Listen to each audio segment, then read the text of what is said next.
سلام به روی ماهتون. امروز میخوام یه جوانسازی رو روی این صورت بهتون آموزش بدم.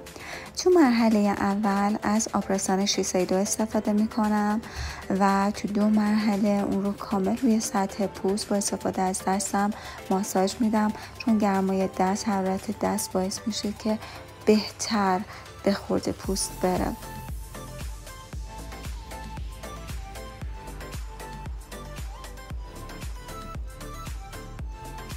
توی مرحله بعد از کرم دور چشم شیسه 2 استفاده می کنم و کامل روی پف چشم و خطوط دور چشم اون رو میزنم تا خطوط سطحی رو تا حدودی کم کنه و از بین ببره. توی مرحله بعد روی تیرگی های سطح پوست از کرکتور نارنجی مک استفاده کردم و در قسمت زیر چشم و روی تیرگی های گونه و اطراف لب اون رو استفاده کردم.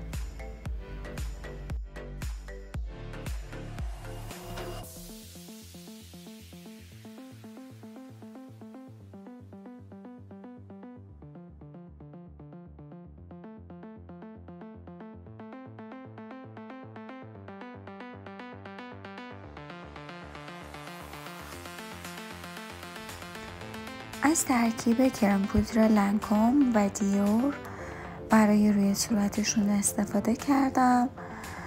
در ابتدا با استفاده از براش زبون گربه‌ای اون رو کامل روی سطح پوست کشیدم و تو مرحله بعد با استفاده از بلندر کامل روی سطح پوست اون رو بلند کردم.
تو مرحله بعد کانتور لیفتینگ رو انجام دادم و لیفت شقیقه و گونه رو از داخل موهای سرشون انجام دادم که صورت کاملا به سمت بالا کشیده بشه.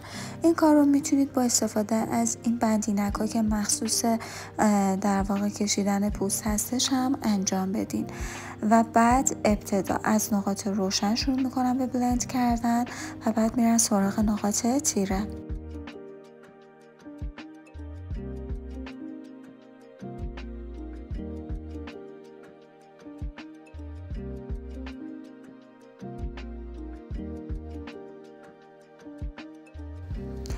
تو مرحله بعد از پودر فیکس هودا بیوتی برای خشک کردن سطح پوست استفاده می کنم و اون رو روی تمام سطح پوست در واقع میذارم که هیچ چربی روی سطح پوست باقی نمونه.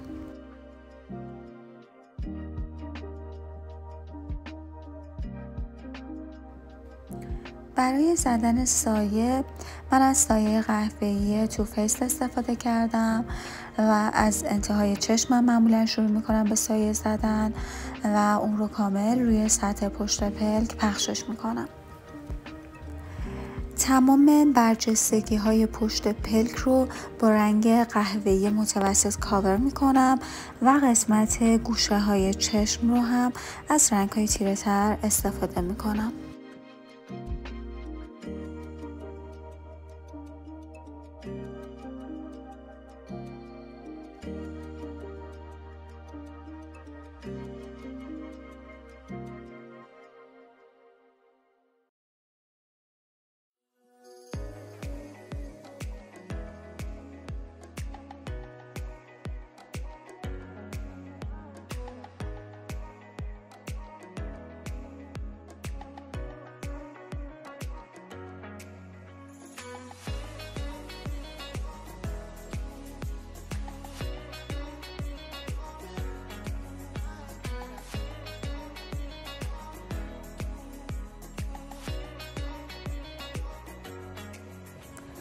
برای درشت نشون دادن چشم ها قسمت زیر چشم رو هم من از همون رنگی که بالای چشم استفاده کردم استفاده میکنم، قهوه روشن، و بعد قهوه تیره رو تو دل سایم میزنم و بعد لبه های سایه رو کاملا فید میکنم.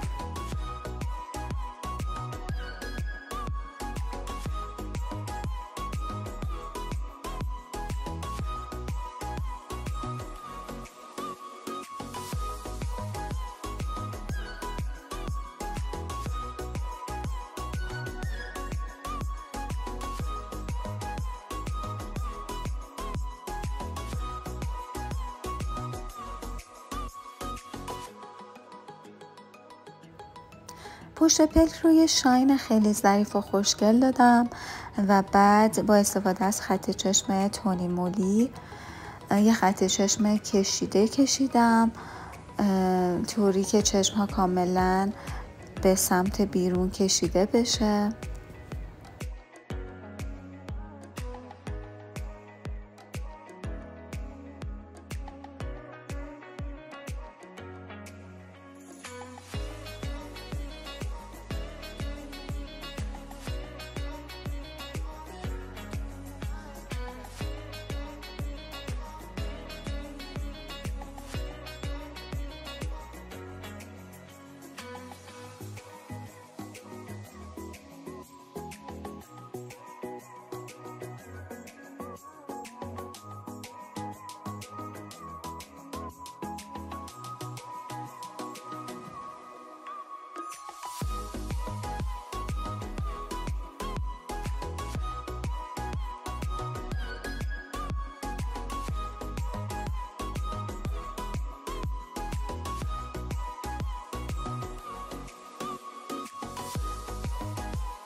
از صابون ابرو السا استفاده کردم برای ابروهاشون. ابتدا ابروها رو به سمت پایین شونه کردم و بعد به سمت بالا و با استفاده از انگشت‌هام اون رو کامل فیکس کردم. یه فشار کوچیک نیاز هست بدین که کامل ابروها فیکس بشه و دیگه تکون نخوره.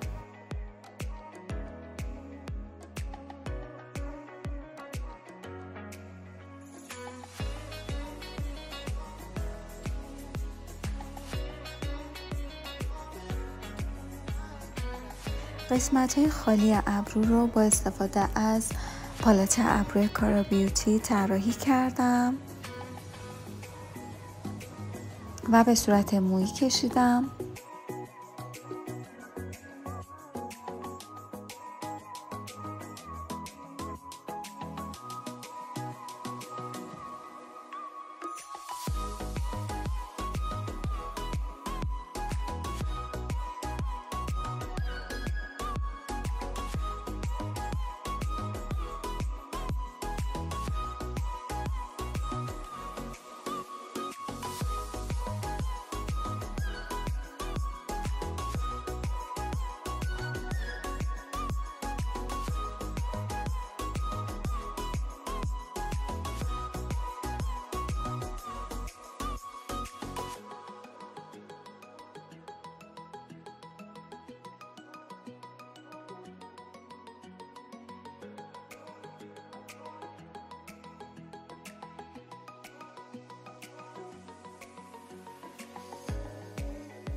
توی این مرحله برای کاور کردن بیشتر پف پشت پلک از مژه‌های دونه فیشر استفاده کردم.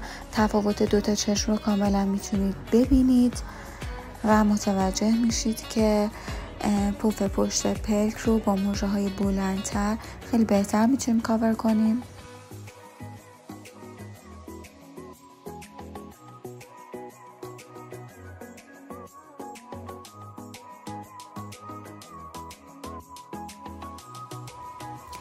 از خط لب شماره 147 لچک استفاده کردم و کامل لب‌ها رو طراحی کردم روی خط لب خودشون به خاطر برجستگی که تو قسمت لب دارن سعی کردم لب رو تو جای خودش طراحی کنم و بالاتر نکشم.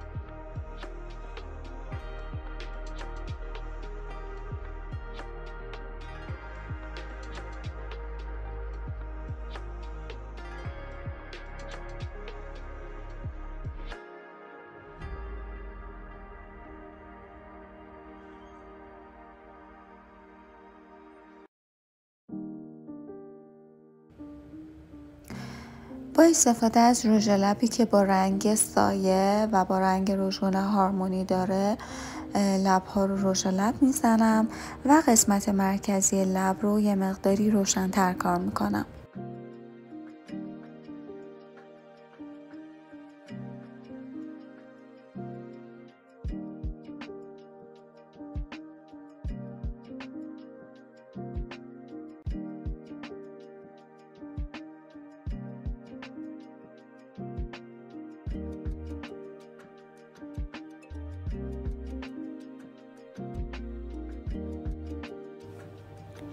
و این هم از نتیجه زیبای کار. امیدوارم که دوست داشته باشین.